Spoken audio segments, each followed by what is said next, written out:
Berikut ini materi dampak penjajahan bangsa-bangsa Eropa. Keserakan bangsa-bangsa Eropa di Nusantara menimbulkan kesengsaraan. Berbagai cara mengeruk kekayaan Nusantara. Ada tanam paksa oleh Van de Bos pada tahun 1830. Mewajibkan setiap desa menyisihkan 20% tanahnya untuk ditanami komoditas ekspor. Tanaman kopi, tebu, teh, dan tarum atau nila harus dijual kepada kolonial dengan harga yang sudah dipastikan. Penduduk desa yang tidak memiliki tanah harus bekerja 75 hari dalam setahun pada perkebunan milik pemerintah. Dampak dalam pertanian ada tanaman komoditas pendatang, kopi, teh Tebu yang merupakan tanaman asli menjadi populer. Terjadi kekurangan tanaman padi karena adanya perkebunan, berakibat rakyat kelaparan. Ada kerja rodi, berupa kerja paksa. Pelopor kerja rodi William Daendels. Pengerahan tenaga rakyat untuk membangun infrastruktur, baik sipil maupun militer, untuk kepentingan pemerintah kolonial. Kerja rodi menggunakan rakyat bebas, kadang masih mendapatkan upah atau bahkan tidak sama sekali. Ada pabrikan, ada pekerja upahan, ada juragan, ada perbudakan, memunculkan kritik dari kaum liberal agar tanam paksa dihapuskan. Dan telah berhasil pada tahun 1870 dengan diberlakukannya Undang-Undang Agraria. Kritik kaum humanis, De Westdekker, mengarang buku Max Havelaar 1860.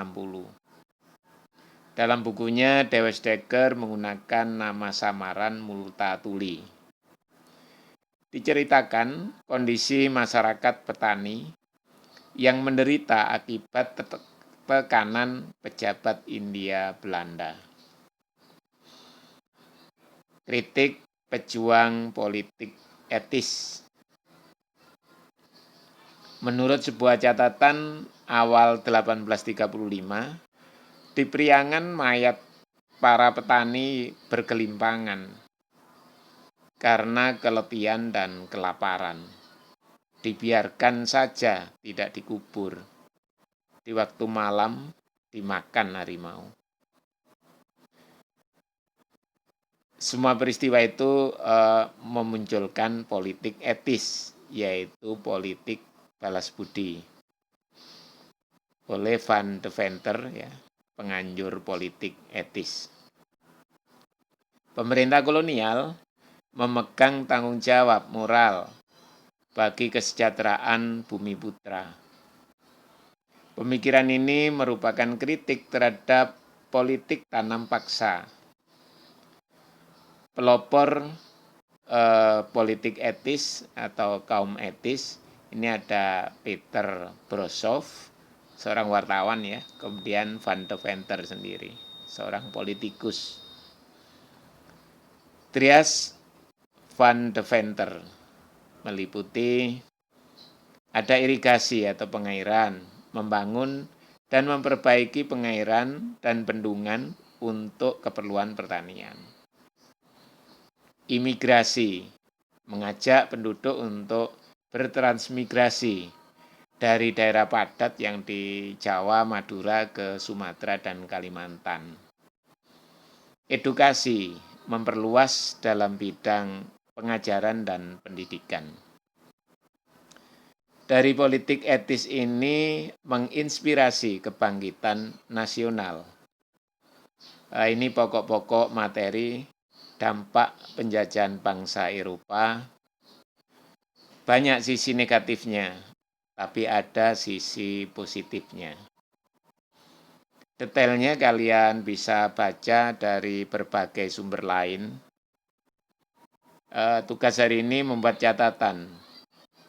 Apa saja peristiwanya, waktunya kapan, pelakunya siapa, ditulis di buku, difoto, dikirim di Classroom Google.